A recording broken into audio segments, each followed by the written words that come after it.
On that March day, I was watering the geraniums on the veranda as usual when I heard the sound of a car in the yard. The engine was running rough, and I knew immediately that it was my grandson Santiago's old Volkswagen.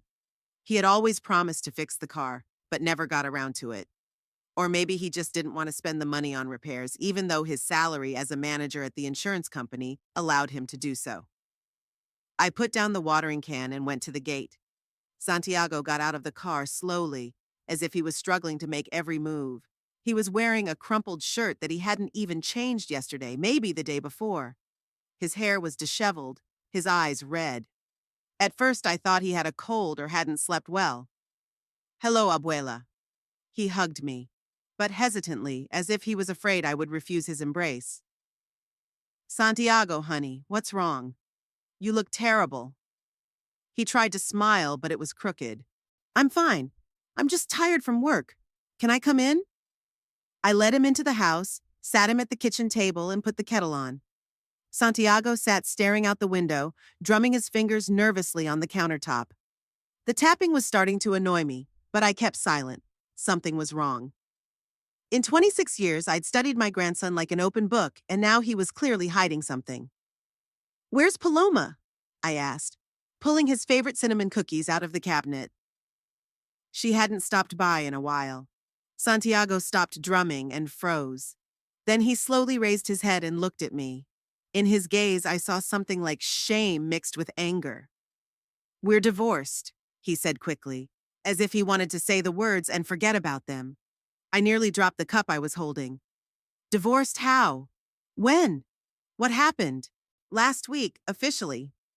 He turned his back to the window again. "We just didn't see eye to eye. It happens." "Santiago, you were married for 3 years. 3 years. All of a sudden it's not in character?" "Abuela, please," he said with a touch of irritation in his voice. "This is our business. We're adults. Sometimes marriages just don't work out." I set the cup down in front of him and sat across from him. My grandson avoided my gaze, studying the pattern on the tablecloth, twirling the spoon in his hands. None of this was like him. Usually Santiago looked straight into my eyes, spoke openly. And he loved Paloma. I could see that. When they first got married, he couldn't get enough of talking about how wonderful she was, how good her cooking was, how beautiful her laugh was. "What about the children?" I asked. "You were planning on having kids." "Mom, enough." He stood up abruptly from the table. "It didn't work out, that's all. I'm not accusing you of living with Grandpa for 40 years. Everyone has their own destiny." I didn't like that tone at all. When Santiago was a kid, he never allowed himself that kind of impertinence. Even as a teenager, he was a polite boy. Now he was standing in front of me with his fists clenched and looking at me like I was his enemy. "Okay," I said calmly. "But I want to talk to Paloma to see how she's doing." "Why?" He turned back to me. "She's not your relative anymore. She was like a daughter to me, and she will be. Divorce doesn't change that." Santiago hummed and headed for the exit. "As you wish. Just stay out of our business." He left, slamming the door so hard the glass in the windows rattled. I remained sitting in the kitchen, staring at the untouched cup of tea and cookies. In all the years, Santiago had never once spoken to me like that. Something had happened. Something serious. I waited until evening and called Paloma. She didn't pick up right away, and when she did, her voice was hoarse, as if she'd been crying. "Hello? Paloma, darling, it's Esperanza." Silence. Then a quiet sigh.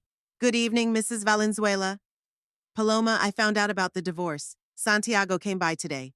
Can you come to my place tomorrow? I want to talk to you." "I don't know. Maybe I shouldn't. We're not family anymore."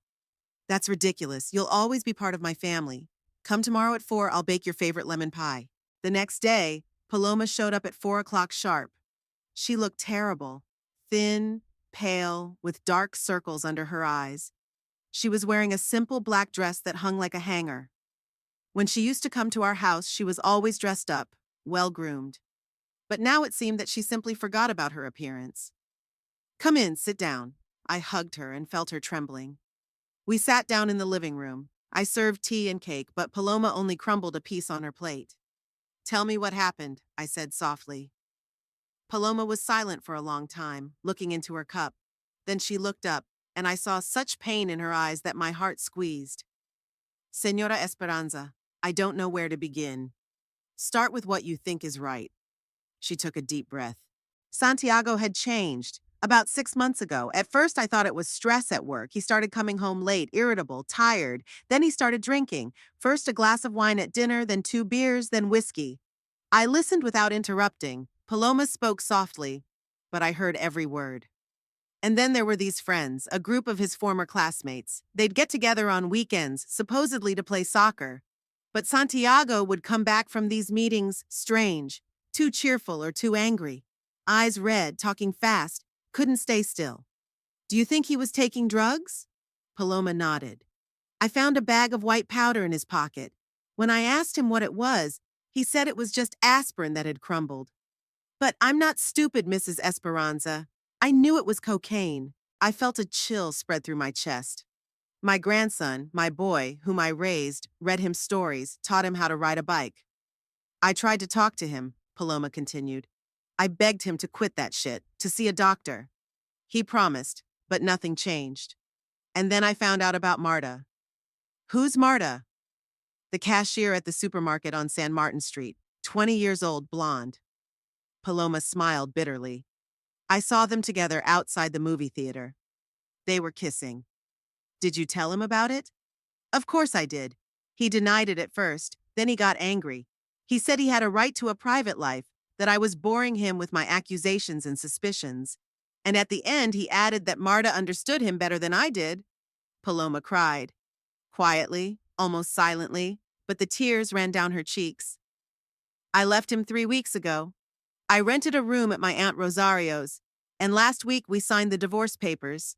I took her hand. It was cold. You did the right thing, dear. I loved him, Mrs. Esperanza. I loved him so much. I thought we'd grow old together, have children, grandchildren. I know, baby. I know. We sat in silence. It was getting dark outside the window. The streetlights were coming on. I thought about how quickly something built over years can fall apart, how a person can change beyond recognition. And I also thought about going to Milagros tomorrow and finding out if she knew what was going on with her son. Paloma was about to leave when it finally got dark. Thank you for listening, she said at the door. Will I see you again? I don't know. It's probably best if we don't. Santiago wouldn't approve of us seeing each other. I don't care what Santiago approves of, I said sharper than I meant to. You can always come to me. After she left, I sat in the chair for a long time, thinking about what I had heard. Then I thought of Carmen. My old friend was always able to give good advice, and it was necessary to talk to someone. Carmen lived 2 blocks from me, in a small house with a red tile roof. We had been friends for over 30 years, since she had taught at the school where my son attended. After retirement, we began to see each other more often, playing dominoes in the evenings, going to the market together, discussing news and neighbors. I called her around 9 p.m. Carmen, are you awake? Can I come over? Sure, Esperanza. Is something wrong? I'll tell you when I see you. I took the box of dominoes and went to my friend's house. Carmen met me in her robe with curlers on her head. Sorry about the look. I was going to take a bath. It doesn't matter. We need to talk. We sat down at the kitchen table. Carmen put the kettle on and poured dominoes on the table. Tell me, she said, laying out the dice. I told her everything about Santiago's visit and the conversation with Paloma. Carmen listened attentively, shaking her head occasionally. Drugs, she said when I was done. It's serious, Esperanza. I know it is, but what can we do? He's a grown man. You can't force him into treatment. Do his parents know? I'll go to Milagros tomorrow. I want to see what she knows. We played dominoes, but the game was slow. My mind was on something else. You know, Carmen said, giving me double A's, I think it's more than just the drugs. What do you mean? Well, think about it. A good job, a loving wife, a well-to-do grandmother who will leave him an inheritance. Why would he suddenly fall into a life like that? I wondered. Really, Santiago had everything he needed to live a happy life. Maybe he just fell in with a bad crowd. Maybe, or maybe something else. Carmen put the bone aside and looked at me seriously. Esperanza, did you ever think he was counting on your money? That he's acting this way because he knows he's going to inherit?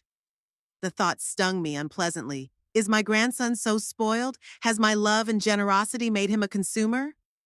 I don't know, Carmen. I don't like to think so. Of course, I don't want to think that. But sometimes love blinds us. We don't notice what's happening to our loved ones. We finished the game in silence. I lost, even though I was usually stronger than Carmen at dominoes. I had other things on my mind. What are you going to do?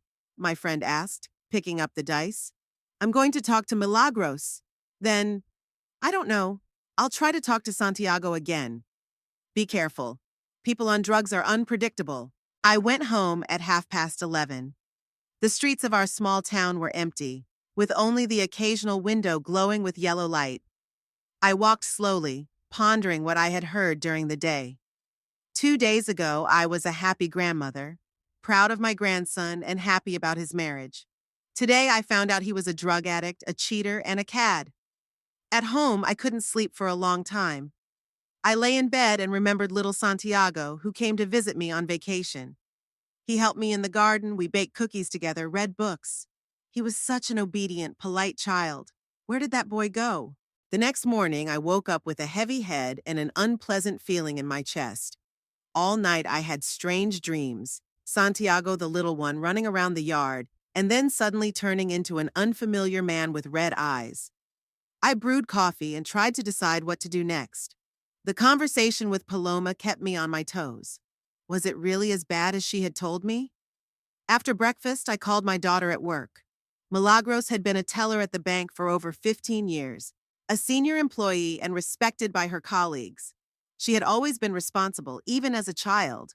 If Santiago had really become like Paloma had described him, then Milagros must have noticed. Hello, Mom? Her daughter's voice sounded surprised. I rarely called her at work. Milagros, honey, are you free tonight? I want to come over. Sure, is something wrong? I'll talk to you when I see you. What time do you get off work? 6 o'clock. Come by at 7 o'clock, I'll make dinner. I was restless all day. I tried to do housework, but my mind kept going back to my grandson. I watered the flowers, cleaned the house, even tried to read a detective, which had long been lying on the nightstand, but nothing helped. Time dragged agonizingly slow. At 7:30, I got on the bus and went to my daughter's house. Milagros lived in a nearby neighborhood, in a 5-story building built in the 70s. Her apartment was small but cozy. 2 rooms, a kitchen, everything very neat and clean. After the death of her husband 5 years ago, she never remarried, saying that she did not want to let anyone into her well-established life. My daughter met me in homemade clothes, old jeans and a soft sweater. She looked tired, but that was normal after a day at the bank. Working with people and money required constant strain. Come on in, Mom. I bought your favorite fish. I'll fry it up. Thank you, dear. We went into the kitchen. Milagro started cooking dinner, and I sat at the table and watched her.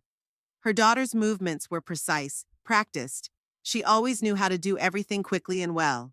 Even as a child, she was so serious, responsible beyond her years. How are things at work? I asked to start a conversation. It's fine. A lot of work as usual. There are new rules, more reports to fill out. She flipped the fish in the pan. How's it going with you? What's so urgent? I was quiet for a moment, gathering my thoughts. Milagros, I need to talk to you about Santiago. My daughter froze, holding the spatula in her hand, then slowly turned to me. What's wrong with him? He came to see me the day before yesterday. He said he was divorced from Paloma. Milagros put the pan on the other burner and sat down across from me. There was no surprise on her face, just tiredness and something akin to relief. He finally told you. You knew? Of course I knew. They'd been divorced for over 2 weeks. I was struck by how calm she was about it. And you didn't say anything to me? Mom, I thought he'd tell you himself. It's not my place to meddle in his personal life. Milagros, this is a family. We need to know what's going on with each other. The daughter got up and went back to the stove, turned on the kettle, took out the plates. I could see she didn't want to continue this conversation, but I needed to know the truth. Milagros, I spoke to Paloma. She told me, some very unpleasant things. What kind of things? That Santiago takes drugs, he drinks, cheating on his wife. The daughter turned sharply toward me. In her eyes, I saw the pain she was trying to hide. She told you that? Yes. And I want to know, is it true? Milagros turned off the stove and sank heavily into a chair. Mom, I don't know what to do with him. Is it true then? Yes, it's true. For more than half a year now, he's been different. She began to tell me, and with every word she said, my heart grew colder. Santiago had really changed, and it was noticeable to everyone but me. He became aggressive, unpredictable. Several times he came to my mother in such a state that she was afraid to let him in the house. The first time was in December, Milagros said, staring into her teacup. He came to see me late at night, around 11 o'clock, talked very fast, eyes red, pupils dilated, said he needed money urgently. How much? At first he asked for 500 pesos, said he owed a friend who'd lent him money for his car. I gave it to him, of course. He's my son. And then? Then he started coming regularly. Once every 2 weeks, then more often. Always with the same story, urgent need for money. Debt, car repairs, work problems. The amounts got bigger and bigger. Milagros stood up and walked to the window. It was starting to get dark behind the glass. The streetlights were turning on. In February, he came and asked for 3,000. He said if he didn't pay it back, he'd be fired from his job. I believed him, gave him the money from my savings. And then what happened? Then I found out that nobody fired him. I called his office under the pretense that I wanted to ask him what happened. They told me nothing had happened, that he was working as usual. My daughter came back to the table and sat across from me. Mom, I realized he was lying to me. And then I started paying attention to his condition when he came in. He was, inadequate. In what way? Overly excited or, on the contrary, lethargic. He spoke either very quickly and incoherently or very slowly, sometimes reacted aggressively to simple questions. Milagros told me about Santiago's last visit, which happened 3 weeks ago. He came on a Sunday morning when she was going to the market. He was in a terrible state, shaking hands, sweaty shirt, the look of a hunted animal. He demanded 5,000 pesos. He didn't ask for it, he demanded it. Said if I didn't give it to him, he'd be in very serious trouble. Did you give it to him? No, I didn't have that kind of money. I said I could give him 1,000, no more. He got angry, started yelling that I was greedy, that I didn't care about his problems. Yelling at you? Yeah. Then he grabbed a picture of me and my dad off the table and threw it on the floor. The glass shattered. I felt rage rising inside. My grandson had raised his hand to his mother? Shattered a family photo? Afterward, I told him to leave and not come back until he was cured. He left, slammed the door. He hasn't been back since. Milagros, why didn't you say anything to me? The daughter shrugged her shoulders. What would have changed? You would have been upset, worried. What good would it have done? The point is that we could have done something about it, together. Do what? He's a grown man, Mom. He can't be forced into treatment against his will. We ate dinner in silence. The fish was good, but I didn't feel like eating. I thought about Santiago hiding his real life from me. When he came to see me, he was always polite, calm. Was he really that good at pretending? Or did I just not want to see the obvious? Mama, Milagros said, putting away the dishes, did you ever think he was counting on your inheritance? The question echoed Carmen's words. What do you mean? Well, think about it. He knows you'll leave him your money. Maybe that's why he's being so irresponsible. Why work? Why work hard if you're going to get it all? Milagros, don't say that. He's not that spoiled. Mom, you love him too much. That's why you don't see what everyone else sees. My daughter was right and I didn't like it. Had my love and generosity spoiled my grandson? Was it my own fault that he had become like this? What should I do? I don't know. Honestly, I've given up on him. I've tried to talk to him, but it's no use. He won't listen to me. What if I talk to him seriously? Give him conditions? What kind of conditions? Well, for example, if he doesn't stop taking drugs, he won't get his inheritance. Milagros shook her head. Mom, people in his condition don't think about the future. They live for today. He needs a dose, and he'll do anything for a dose. We went into the living room and sat on the couch. There was a show on TV, but we didn't watch it. I thought about how quickly a person can change. 6 months ago, Santiago was a loving husband and a caring son. Now he's a drug addict who cheats on his family and breaks dishes. His birthday is coming up, I said suddenly. Yes, March 27th, a week and a half from now. I want to go over there and talk to him. Mom, I wouldn't recommend it. He might be aggressive, but I have to try. Maybe he'll behave differently with me. Milagros sighed. Suit yourself, but be careful, and if anything happens, leave right away. I stayed at my daughter's house until 10 in the evening. We talked about all sorts of things about her work, about the neighbors, about the weather, but my mind was on Santiago. I tried to figure out when and why he'd taken this path. Maybe we missed something in his upbringing. Or was it his environment? On the way home, I thought about talking to my grandson. What am I going to say to him? How do I make him realize that he is ruining his life? I decided to prepare for this conversation thoroughly. Maybe I should learn more about drug addiction and how to help someone in that situation. At home, I sat down at my desk and made a list of questions I wanted to ask Santiago. Why did he start taking drugs? Does he realize what he is doing? Does he want to get treatment? Is he ready to change his life? Then I thought about the gift. Traditionally, I have given my grandson something meaningful for his birthday. An expensive watch, nice clothes, money for a trip. This year, I wanted to give him something special, a chance to start a new life. If he agreed to be treated, I would pay for the best clinic. But first I had to talk to him. Honestly, openly, in no uncertain terms. Tell him everything I thought about his behavior, and see how he reacted. I could tell if the Santiago I loved was still inside him, or if he was completely lost. As I fell asleep, I thought about the day Santiago was born. Milagros was 19 years old, so young and scared. I helped her raise the baby, taking him to doctors, reading books about raising children. Santiago was a wonderful baby, calm, smiling, curious. When he was 5 years old, tragically died his father, husband Milagros. Car accident, the driver of the truck was drunk. After the funeral, Santiago did not speak for a long time, only cried at night. I took him in for a few months while Milagros recovered from the loss. Maybe the roots of the problem lie there, in childhood trauma? Or did I do something wrong when I raised him? Spoiled him too much? Allowed him too much?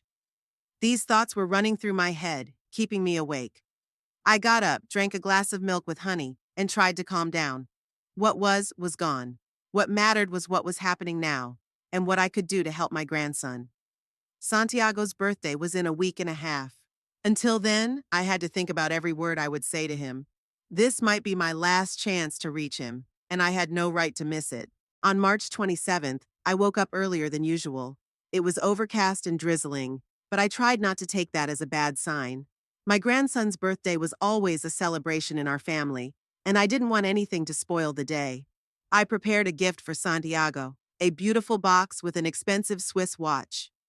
It was the same one my late husband wore, and I thought it would remind my grandson of family traditions, the importance of time and responsibility. In addition, I prepared an envelope with money, 5,000 pesos. Not because he asked for it, but because I wanted to show him my love and willingness to help him if he decided to change his life. All day I was restless. I rehearsed in my mind the conversation I would have with my grandson, choosing words that would touch him. I decided not to attack him right away, not to accuse him of what I knew. I wanted to start gently, kindly, to remind him of our relationship, of how much I loved him. At 5 in the evening, I got on the bus and drove to Santiago's house. He lived in a new neighborhood, in a modern building with a concierge and elevator. My late husband had helped him buy the apartment when he was still alive. He had said that a young family should have its own place. It seemed like the right thing to do at the time, but now I thought that maybe we were giving our grandson too much without any effort on his part. As I rode the elevator up to the 9th floor, I grew increasingly anxious. The hallway was quiet, with only loud music coming from behind one door. I walked to Santiago's apartment and pressed the bell. The door didn't open right away. First I heard voices, laughter, the sound of breaking glass, then loud footsteps and a sharp turn of the lock. Santiago appeared on the threshold and I hardly recognized him. His grandson was wearing a wrinkled t-shirt with stains, his jeans hanging baggy, His hair was dirty, hadn't been washed in days. His eyes were red, pupils dilated, his gaze absent. He smelled of alcohol, sweat, and something else, a sweet, chemical odor I couldn't identify. Abuela? He looked at me in surprise, as if he couldn't understand what I was doing at his door. Why did you come? Santiago, it's your birthday. I came to congratulate you. He stood in the doorway, swaying. Behind his back, the corridor of the apartment was visible, and from there came loud voices, music, laughter. Someone was shouting something obscene, and others were laughing back. Oh, yes, it's a birthday, he said, as if he'd only just remembered it. Come in if you want to. He stepped away from the door, and I stepped into the apartment. What I saw was beyond my worst expectations. There were 7 or 8 people in the living room, young men about Santiago's age. They were sitting on the couch on the floor. Someone was standing by the window with a bottle of beer in his hand. On the coffee table were empty bottles, dirty glasses, ashtrays full of cigarette butts, and in the midst of it all, a small mirror with white powder tracks and a rolled-up banknote next to it. I stopped like a dummy. It was one thing to hear about drugs from Paloma, and quite another to see them with my own eyes in my grandson's apartment. Hey, Santi, who's that? Asked one of the guests, a young man with tattoos on his arms and an earring in his ear. My grandmother, Santiago replied in an indifferent tone. That's funny. Does she want to have fun with us? The group laughed. Someone turned up the music even louder. In the corner of the room stood a girl with long blonde hair, probably the Marta that Paloma had mentioned. She was very young, almost a child, wearing a short skirt and a tight blouse. She looked at me curiously, but without any embarrassment. Santiago, I said quietly. Can I talk to you? Alone? Talk about what? He took a bottle of beer from the table and took a big sip. You see, I have guests. It's a celebration. I understand that, but I have something important to tell you. One of the guests, the one with the tattoo, burped loudly and laughed. The others backed him up with laughter. A girl named Marta walked up to Santiago and put her arm around his waist. Santi, who is this? She asked in a squeaky voice. I told you it's Grandma. Why is she so serious? Maybe she needs to relax? More laughter. I felt my cheeks burning with humiliation and anger. Santiago, give me 5 minutes, just 5 minutes. He looked at me with irritation. Mom, why are you bothering? You see, people are on vacation. I'm your grandmother, not your mom, and I came to wish you a happy birthday. I took out a box with a watch and an envelope with money. This is for you. Happy 27th birthday. Santiago took the presents without even thanking me. He opened the box, took a quick look at the watch. Not bad. What's in the envelope? Money. He immediately tore open the envelope, counted the bills. 5,000. That's good. He slipped the money into his jeans pocket as if it were a matter of course. Santiago, I said, trying to keep my tone calm. I need to have a serious talk with you. About what? About your life, about what's happening to you. What's going on with me? He sipped his beer again. I'm fine. I'm living the life I want. You're okay? I looked at the table of drugs, at the drunken guests, at this girl hanging on him. You think that's normal? What's wrong with it? He sounded aggressive. Santiago, you're ruining your life. Divorcing Paloma, taking drugs, drinking. Stop! He put the bottle on the table. Who told you about the drugs? Paloma told me. And your mother, too. Paloma? That bitch dares to complain about me? Don't talk about her like that. She's a good girl and you... What about me? Santiago stepped toward me and I saw the anger in his eyes. What do you think I did wrong? The guests fell silent, watching our conversation like a play. Someone turned off the music. You cheated on her, I said firmly. You lied to your mother. You cheat her out of money. You... Shut up! Santiago shouted so loudly that I flinched. Shut up and get out of here. Santiago! I said get out! Nobody called you! He grabbed my arm and dragged me toward the door. I tried to resist, to talk to him, but he wouldn't listen. You have no right to tell me how to live my life, he shouted. I'm a grown man. Santiago, stop! You're my grandson. So what? We reached the hallway. I looked back at the guests, hoping that one of them would intervene. Tell Santiago that this was no way to treat an old woman. But they just stared at us. Some of them even smiled, as if it were entertainment. Santiago, please, let's talk calmly. No. He turned to me and I saw something animalistic in his face. Enough of your talk. Enough of your lectures. And then he hit me. Sharp short with the palm of his hand on my cheek. It wasn't very hard, but it was unexpected. I swayed, grabbed the wall. Get out, he said coldly. And don't come back. He opened the door and literally pushed me out into the hallway. The door slammed shut in my face. I stood in the empty hallway holding my cheek and couldn't believe what had just happened. My grandson had hit me. My boy, the one I had raised, loved, given my best to, had raised his hand against me. From behind the door there was music again, laughter, voices. Life went on as if nothing had happened, as if the fact that an elderly woman had been humiliated and kicked out of her home by her own grandson was a normal occurrence. I took the elevator down, left the house, and stood outside in the rain for a long time. Passers-by avoided me, probably thinking that I was a strange old woman, and I just couldn't move from my seat, couldn't figure out what to do next. My cheek hurt, but it wasn't a physical pain. It was the pain of betrayal, of disappointment, of having all my hopes dashed. The person I loved most in the world had turned his back on me in the cruelest way possible. The bus ride home took a long time. I sat at the window and looked out at the rainy streets. I thought about what I would do now. Should I forgive Santiago? Do I try to talk to him again? Or accept the fact that my grandson was lost forever? At home, I put ice on my cheek and sat in a chair. I turned on the TV, but I couldn't see or hear anything. The same thoughts were running through my head. How did it happen? Where did I go wrong? Could it have been avoided? Around midnight, the phone rang.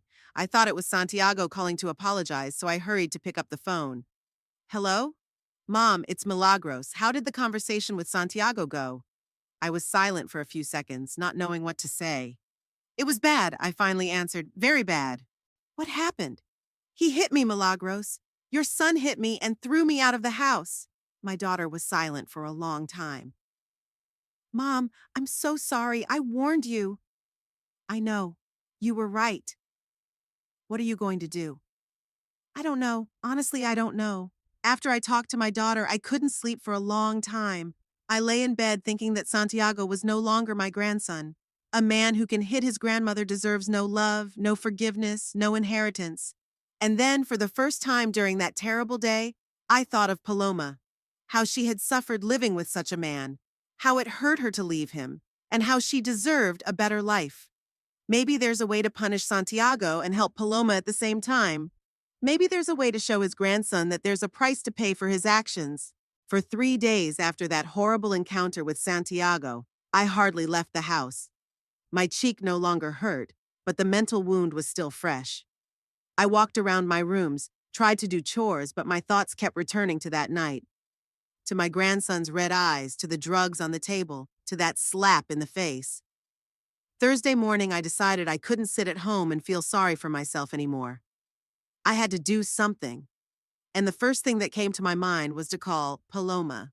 I dialed her number around 10 in the morning, hoping she hadn't gone to work yet. Hello? She sounded sleepy. Paloma, darling, it's Esperanza. Didn't wake you up? No, I'm up already. I just haven't had my coffee yet. She was quiet. How are you? How are you feeling? Can we meet? I want to talk to you. Sure, but I'm working from 2 o'clock to 10 o'clock today. Then can we meet tomorrow? At Café La Rosita on Independence Square. You know it? Yes, I do. What time? 11 o'clock in the morning. Will it fit? It'll do. Mrs. Esperanza, is something wrong? You sound strange. I'll tell you tomorrow. See you, my dear. All Thursday and Friday before the meeting, I thought about my plan. The idea came to me the same night Santiago hit me. It had seemed too radical at the time, but now I knew it was the right thing to do. Paloma deserved a better life. She was a good girl, hardworking, honest. For 3 years, she put up with my grandson's antics, tried to fix him, and finally had to leave. Now she was renting a room from her aunt, working as a cook in someone else's restaurant for a small salary and probably dreaming of her own business. In Santiago showed his true colors. He thought he could do whatever he wanted because he knew about the inheritance. He thought I would tolerate his behavior because I loved him, but he was wrong. At 11:30 on Friday, I went to the Café La Rosita. It was a small, cozy place in the center of town that served good coffee and fresh pastries. I ordered a cappuccino and sat at a table by the window, where I could see the whole square. Paloma showed up exactly at 11. She looked better than last time. She had a blush on her face and her hair was neatly styled. But her clothes were still simple, inexpensive. Jeans and a sweater she'd probably worn for years. Good afternoon, Senora Esperanza. She kissed my cheek and sat down across from me. Good afternoon, my dear. How are you? How's work? I'm fine. Tired, of course, but work is work. She ordered an espresso and a croissant. How are you? What did you want to talk to me about? I was quiet for a moment, looking at her face. Paloma was a beautiful girl, dark hair, brown eyes, straight features. But most importantly, she had an inner core, a dignity. Such women do not deserve to be betrayed and humiliated. Paloma, I want to tell you something about Santiago. Her face darkened immediately. Mrs. Esperanza, I don't want to talk about him. The subject is too painful for me. I understand, but I need to tell you. So I told her about that night, Santiago's birthday, the drugs on the table, the slap he gave me. Paloma listened in silence, only her eyes grew bigger. He slapped you? She asked me when I'd finished. Yes, and kicked me out of the house. Paloma covered her face with her hands. Oh my God, I'm so sorry. I knew he was capable of rudeness, but to raise his hand against you. That's not the point, darling. The point is that I realized that the Santiago we loved no longer exists. There's another man in his place. Yes, I realized that 6 months ago. That's why I left. We didn't talk for a while. Paloma drank her coffee in small sips, and I thought about how best to tell her what I had planned. Paloma, I want to make you an offer. What kind of offer? I want to help you open your own restaurant. She almost dropped the cup. What? You heard me. I'm ready to buy you a restaurant. The space, the equipment, everything you need. Paloma looked at me like I was crazy. Mrs. Esperanza, I don't understand. Why would you do that? Because you're a good girl. Because you deserve a better life. And because I feel guilty that my grandson has caused you so much pain. But that's a lot of money. I have that money, and I want to spend it on you, not on Santiago's drugs. Paloma was silent, staring into her cup. I could see that she was trying to make sense of what I was saying. I've always dreamed of having my own restaurant, she said quietly. Ever since I was a kid, I wanted to cook for people, to create a cozy atmosphere, for families to come for dinner, for lovers to meet. Then let's make your dream come true. But I can't give you that kind of money. I have no savings. I don't want the money back. It's a gift. Why? Why do you want to give me such a gift? I took her hand. Because I consider you my daughter. Divorcing Santiago doesn't change that. And because I want something good to come out of this horrible story. Paloma had tears in her eyes. I don't know what to say. Say yes, and we'll start looking for a suitable room. She wiped her eyes with a tissue. Okay. Yes, on one condition. What's that? I won't consider it a gift but a loan. When the restaurant starts turning a profit, I'll pay you back. Slowly, but gradually. I smiled. That's why I love her. Even in a situation like this, she thinks of honor and dignity. It's a deal. We finished our coffee and went looking for a place. I knew that there were several retail spaces vacant in the city center. The crisis had forced many entrepreneurs to close their businesses. Maybe we'd be lucky to find something suitable. The first place we looked at was on San Martin Street, next to the bank. The room was large but dark, with low ceilings. Paloma shook her head. No, it's impossible to create a cozy atmosphere here. It's too gloomy. The second place was in Bolivar Square. It was bright, with big windows, but the rent was too high, even for me. Let's look for something simpler, Paloma suggested. I don't need a palace. The main thing, to be clean, bright, and comfortable for visitors. The third place we found on the street Corrientes, near the theater. It was a small hall on the first floor of an old building. There used to be a bookstore here, but the owner decided to move to another neighborhood. This is the place to be! Paloma exclaimed as soon as we stepped inside. The room was very cozy indeed. High ceilings, large windows overlooking a quiet street. At the back of the hall was a small room that was perfect for a kitchen. Separate entrance for staff, utility rooms, everything was well thought out. How much is the rent? I asked the owner. 2,000 pesos a month, plus utilities. That's good. What if we rent a year in advance? Then we could negotiate a discount. Let's say 20,000 pesos for the whole year. Paloma and I looked at each other. We need to think about it, I said. Can we give you an answer tomorrow? Sure. As we walked outside, Paloma grabbed my hand. This place is perfect. Tables by the windows, soft lighting, fresh flowers, and in the kitchen I can cook whatever I want. Her enthusiasm was infectious. I had already envisioned this restaurant, small, family-run, where everyone would feel at home. Then we'll take it, I decided, but you didn't even ask how much it would cost in total. How much do you think? Paloma thought. Rent, 20,000 a year. Repairs, another 30,000 if you do quality. Kitchen equipment, 20,000. Furniture, utensils, 10,000. Licenses, documents, 5,000. All in all, about 85,000 pesos. I did a quick calculation in my mind. That was about a seventh of my savings. That's a reasonable amount. That's good. Tomorrow we'll talk to the owner and sign the contract. In the meantime, we'll go to the hardware store, see what we need. We spent the rest of the day looking at kitchen equipment. Paloma became a different person, energetic, determined, knowing what she needed. She explained to me the difference between different types of stoves, talked about the importance of a good extractor hood, and chose fridges and freezers. What are we going to cook? I asked. Home cooking, but quality. Fresh produce, traditional recipes, but with a modern twist. You know, like good family restaurants in Europe. And the staff? I'll do it on my own for starters. Then when things get better, I'll get a kitchen assistant and a waitress. That evening, I invited Paloma to my place for dinner. We drew up a detailed plan for opening the restaurant.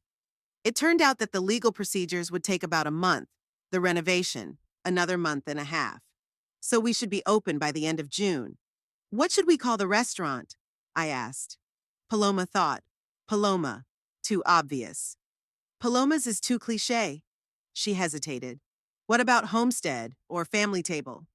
Family table sounds good. Then it's settled. Family table restaurant. Paloma left late at night, happy and excited. And I sat back in my chair and thought about the second item in my plan, my will. My will was made 5 years ago, right after my husband died. According to it, all the property and money went to Santiago, and Milagros received only the house where she lived. It seemed fair at the time. The daughter was well off, and the grandson was just starting out in life. But now things had changed. Santiago did not deserve an inheritance. Moreover, a lot of money in his hands could only do harm. He would spend it on drugs and a life of debauchery. Saturday morning, I went to the notary. Maestro Garcia had been our family notary for many years, and my husband had gone to him for business matters. He was an elderly man with a gray beard and kind eyes. Mrs. Valenzuela, he greeted me very warmly. What are you doing here? How are you? Good afternoon, Maestro Garcia. I need to rewrite the will. Of course, of course. Come into the office. We sat down at his large desk. The notary took my file out of the safe. What exactly do you need to change? Everything. I want to make a new will. He looked at me in surprise. Everything? But the previous will was very reasonable. The grandson received the bulk of the inheritance.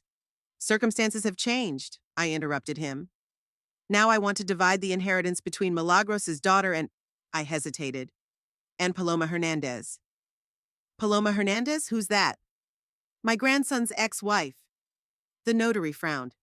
Señora Valenzuela, let me tell you as an old friend of your family, this is a very unusual decision. Usually people don't leave inheritances to former relatives. Grandchildren don't usually beat their grandmothers, I said dryly. He looked at me carefully. I see. I'm sorry, it's not my place to interfere in family matters.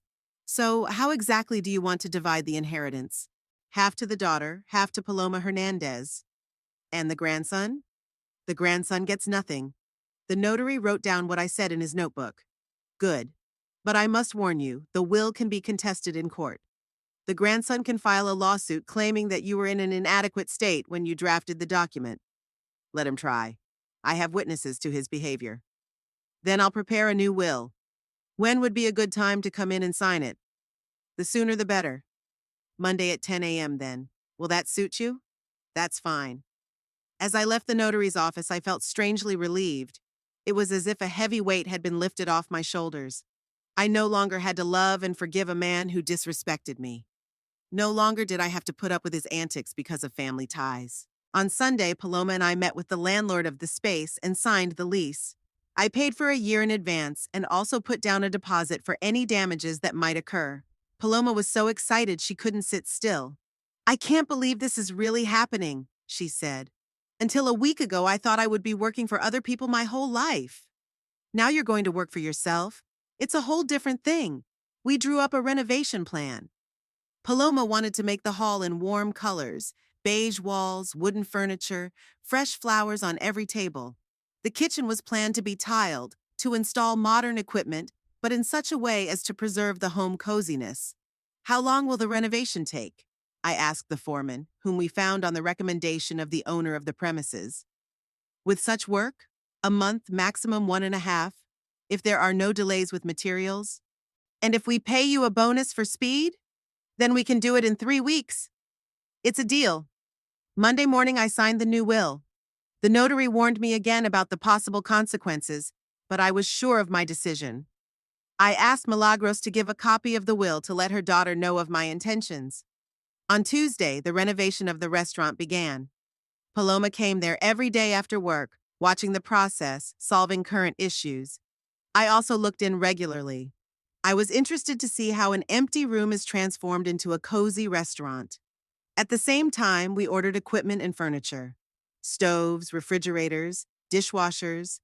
Everything is the most modern and of the highest quality. Tables and chairs made of natural wood, beautiful lamps, quality dishes. You're spending too much money, Paloma told me. You could find something cheaper. Cheap things cost more in the end. It's better to buy quality things right away. 2 weeks later, the renovation was finished. The room was transformed beyond recognition. Bright walls, comfortable furniture, cozy lighting, just the kind of restaurant where you want to come again and again. My God, Paloma whispered, standing in the middle of the room. It's like a dream. It's real. Your reality. All we had to do was get the paperwork done, get the licenses, and we could open.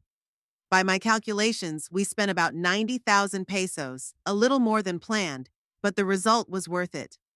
Paloma quit her previous job and concentrated on preparing for the opening.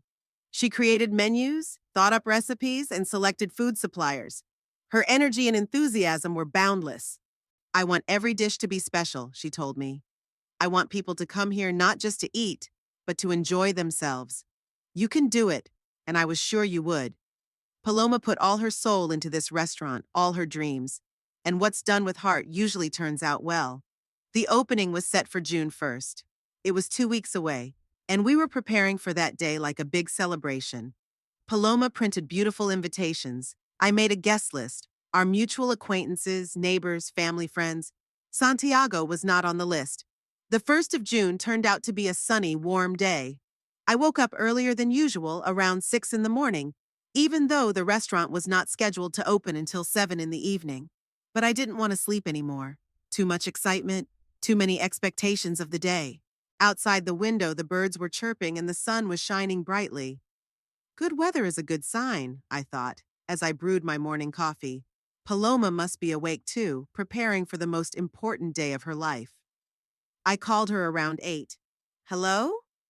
Her voice sounded cheerful but worried. Good morning, darling. How are you? Did you sleep? What a nap. Paloma laughed. I've been up for 2 hours. I'm checking everything one last time, wiping down the dishes, arranging the flowers. You have no idea how excited I am. It's going to be perfect, you'll see. Will you be home early? I need moral support. Sure, I'll be there at 5 o'clock. After breakfast, I started packing. I picked out my best dress, the dark blue one I wore for important occasions. I put on pearl beads, a gift from my late husband, and earrings to match. I wanted to look dignified on this special day. At 3 o'clock in the afternoon, Carmen called. Esperanza, I'm so excited about tonight. Tell me again, what is this restaurant? It's Paloma's, Santiago's ex-wife. She's a great cook, and I helped her with the money for the opening. Will Santiago be there? No, he's not invited. Oh, I see. Well, I'll see you tonight. I'm so happy for the girl. At 5:30, I got on the bus and went downtown. On the way, I thought about how my life had changed in the last 2 months. Back in March, I was just an ordinary grandmother who loved her grandson and planned to leave him an inheritance. Now I was a restaurant sponsor and had robbed that same grandson of all his money. Strangely, I felt no regret. On the contrary, I felt light and calm. I was doing the right thing, helping a good person, and it brought me joy. The family table restaurant looked great. A sign with golden letters on a dark green background, large windows decorated with fresh flowers. Inside, Paloma and her assistant, a young guy named Eduardo, were putting on the finishing touches. Mrs. Esperanza! She rushed over to me and gave me a big hug. You've come at last! Look how beautiful it is! I looked around. The restaurant really did look like a picture from a magazine. White tablecloths on the tables, fresh roses in small vases, soft lighting from stylish lamps. On each table, beautifully folded napkins and polished to a high shine. Paloma, it's just magical, isn't it? Because I think something's wrong. Maybe not enough colors? Or should I turn down the music? Honey, it's perfect. Stop worrying. But she kept fussing, adjusting napkins and chairs. I understood her condition. For her, this was not just a restaurant, but the fulfillment of all her dreams. At 6 in the evening, the first guests began to arrive. I met them at the entrance with Paloma, introducing her to those who were seeing her for the first time. Carmen came in a fancy dress, a neighbor, Doña Teresa and her husband, a few family friends. What a beautiful place, Carmen marveled. And the girl is so beautiful. And how does she cook? You'll see for yourself. She's a real talent. By 7:30, the restaurant was filled with guests. 30 people, not many, but enough for the first day. Paloma prepared several specialties for tasting: meat and wine sauce, fish and cream sauce, vegetable stew, homemade desserts. Welcome to the family table restaurant, announced Paloma, standing in the center of the room. This is the happiest day of my life, and I'm happy to share it with you. The guests murmured and applauded. I felt tears of pride and joy welling up in my eyes. And now I ask everyone to the tables, continued Paloma. Try our dishes and tell us what you think. Eduardo began serving plates of food. I watched as the guests tasted the food and saw their satisfied faces. The meat was tender and flavorful, the fish melted in my mouth, and the dessert, an airy mousse with berries, was a real delight. Paloma, it's wonderful, said Mrs. Teresa. Where did you learn to cook like this? These are my grandmother's family recipes, but I've changed them a little, Paloma replied, beaming with happiness. I sat down at a table by the window and watched what was happening. People were eating, talking, laughing. The atmosphere was warm, homely, just the kind of atmosphere Paloma wanted to create. Around 8 p.m., I noticed movement at the entrance. Someone was knocking insistently on the door, even though it was open. Eduardo came over to see what was going on, and I saw his face change. Señora Paloma, he called softly, there is someone asking for you. Paloma went to the door, and I heard a familiar voice. Where is that bitch? Where is she? My heart jumped. It was Santiago. He burst into the restaurant, pushing Eduardo away. He looked terrible, dirty clothes, disheveled hair, red eyes, drunk, maybe drugged. The guests fell silent, staring in amazement at the unexpected visitor. There you are, he shouted, pointing at Paloma. Did you think I wouldn't recognize you? Santiago, Paloma said firmly, though I could see she was pale. This is a private event. You weren't invited here. Not invited, he laughed evilly. Who bought you this restaurant? Who gave you the money for all this beauty? He spread his arms wide, pointing to the hall. It's none of your business, Paloma replied. Not my business. Santiago stepped toward her. It was my grandmother who gave you the money. My money. That's when he noticed me. Our eyes met, and I saw such hatred in his gaze that I recoiled. There she was, he shouted, coming toward me. The old witch. Did you think I wouldn't find out about your business? The guests began to murmur indignantly. Carmen got up from the table, ready to stand up for me. Santiago, I said, trying to stay calm. You're drunk. Get out of here. Drunk? Yes, drunk. And you know why? Because my own grandmother gives my money to a strange woman. It's not your money, I said firmly. It's my money and I spend it as I see fit. It's mine, he yelled. I'm supposed to get it in my will. A will can be changed. The words struck him like a blow. He froze, staring at me with his eyes wide open. What did you say? I said a will can be changed. And I changed it. The room became very quiet. All the guests were staring at us, not knowing what was going on. You can't, Santiago started. Yes, I can, and I already did. I stood up from the table and looked him straight in the eye. You won't get another peso from my inheritance. What? He shook like he'd been hit. You heard me. I rewrote the will. Half of the inheritance will go to your mother and half to Paloma. Paloma? He turned to his ex-wife. That slut? Don't you dare say that, I shouted. Paloma is a decent girl and you're a junkie and a scumbag. Shut up, Santiago yelled. Shut up, you old hag! He took a step toward me with his fists clenched, but he was intercepted by one of the guests, a stout, middle-aged man. Hey, man, calm down. You can't talk to an old woman like that. Let go of me! Santiago tried to get away. She stole my inheritance. I didn't steal anything, I said, feeling a righteous anger rising inside. I just decided who would get my money when I died, and I decided it wasn't to the man who hit me. Hit you? Carmen interjected. He hit you? Yeah, at his birthday party. He slapped me and threw me out of the house. The guests started to murmur. Some gasped indignantly, others shook their heads. Santiago, is it true? Asked Doña Teresa, who had known him since childhood. What do you care? He snapped at her. Shame on you, exclaimed the old woman, to raise your hand against your own grandmother. It was her own fault. She minded her own business. I was trying to talk some sense into you, I said. I was trying to help you quit drugs, get your life back on track. I don't need your help. I don't need you to tell me what to do. Santiago tried again to break free of the man holding him.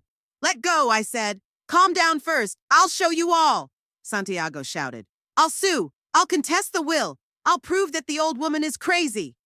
Try it, I said calmly. I have witnesses to your behavior. What witnesses? Your mother saw you come to her on drugs and demand money. Paloma will tell how you beat her and cheated on her. I did not beat her. Santiago was indignant. No, Paloma intervened. You didn't beat me, but insulted, humiliated, came home drunk with lipstick on his collar. You slut, he shouted. You yourself. Stop it, shouted the man who was holding Santiago. Stop insulting women. He was joined by two other guests. Santiago found himself in a ring of angry men. You don't understand, he shouted. This money is mine by right. I am the grandson, the only heir. Inheritance is not a right, it's a privilege, I said. And that privilege has to be earned. Earn it? What haven't I earned it? Drugs? Cheating on my wife by hitting me? I hit you once, one time. That's enough. Santiago was suddenly quiet. He looked at me, and in his eyes I saw not only anger, but something like understanding. It was as if he had finally realized that he had lost everything. Abuela, he said in a quieter voice, we are family. You can't do this to me. Family? I shook my head. A man who beats his grandmother can't be called family.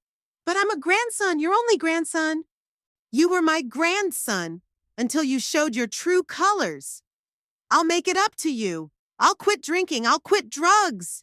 It's too late, Santiago. You've made your choice. He was silent for a few seconds, looking at me. Then suddenly he lunged forward with such force that the man couldn't hold him back. Give me my money, he shouted, rushing toward me. Give it back, you old witch. I jerked back, but stumbled back into the chair. Santiago was about to strike when three men grabbed him at once. Enough, shouted one of them. Enough of this misbehavior. Get out of here, Eduardo added. Now. They dragged Santiago toward the exit. He resisted, shouting, threatening. I'll show you all. I'll find a way to get what's mine. It's my money, you understand? It's mine. Your money is your paycheck, I told him afterwards. My money stays with the people who deserve it. I won't forgive you for this, he shouted, standing in the doorway. I'll never forgive you. You don't have to. I don't forgive you for anything either. The men pushed him outside and closed the door. There was silence in the hall. I'm sorry, Paloma said in a trembling voice. I'm sorry for this scene. Darling, it's not your fault, Carmen said, hugging her. It's not your fault, Donna Teresa supported. You can't be responsible for the behavior of this man. Gradually, the noise in the hall resumed. The guests were discussing what had happened, consoling Paloma, praising the men who had thrown Santiago out. Esperanza, Carmen approached me. How are you? Not frightened? No, I answered honestly. I've been expecting something like this for a long time. What are you going to do now? Nothing. I'm going to go on with my life and be happy that I helped a good man. I looked at Paloma, who was bustling among the guests again, offering more food, apologizing for the unpleasant incident. But the people were kindly disposed. They understood that the girl was not to blame for her ex-husband's behavior. Señora Esperanza, Paloma approached me. Thank you. For everything. For the restaurant, for the support, for standing up for me. There's nothing to thank, dear. You deserve it. What's going to happen to Santiago? I don't know. And frankly, I'm not interested anymore. The evening went on. The guests ate, drank, praised the cuisine. Many wrote down the phone number of the restaurant, promised to come again. The first day of the family table could be considered a success, despite the unpleasant incident. Around 10 o'clock in the evening, I got ready to go home. Carmen offered to walk me home, but I declined. I wanted to walk alone, to think about what had happened. Paloma, I said, saying goodbye. I wish you luck. I know you'll do well. Thank you for everything. I will never forget it. You don't have to forget. Just live happily ever after. As I walked outside, I looked back at the restaurant. Warm light was burning in the windows. The silhouettes of the last guests were visible. My mission was accomplished. I had helped a good man find his place in life and punish someone who didn't deserve it. As I walked home through the evening streets, I thought about how sometimes love requires cruelty. Sometimes to truly help a person, you have to stop saving them. Santiago had to realize that there are consequences in life, that you can't take advantage of other people's kindness indefinitely. And Paloma got what she deserved, a chance to start a new life. And I was sure she'd take it. At home, I made tea and sat in my favorite chair. It was a warm summer night outside the window. The stars were shining. Tomorrow would begin a new chapter of my life without Santiago, but with a clear conscience. I had done what I thought was right, and I didn't regret it one bit. 3 months later, I sat in the family table restaurant at my favorite table by the window and watched Paloma take another order. The restaurant was thriving. Every night, all the tables were taken. People signed up in advance to get here for dinner. Paloma had hired another cook and 2 waitresses. Things were going so well. How's it going, honey? I asked when she came up to me. Fine. We booked a banquet for 50 people today. The wedding is next Saturday. She was glowing with happiness. You know, sometimes I think this is all a dream. It's not a dream. This is your well-deserved reward. I used to go to the restaurant regularly, almost every week. I loved seeing Paloma blossom, how she had new plans, new dreams. She had even started dating one regular, a nice middle-aged doctor who came in for lunch every day. But that September evening, coming home from the restaurant, I suddenly felt a strange longing. Maybe it was fall melancholy. Maybe it was something else.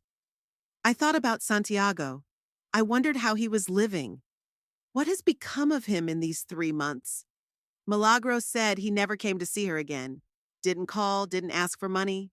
It's like he disappeared from her life. And I tried not to think about him.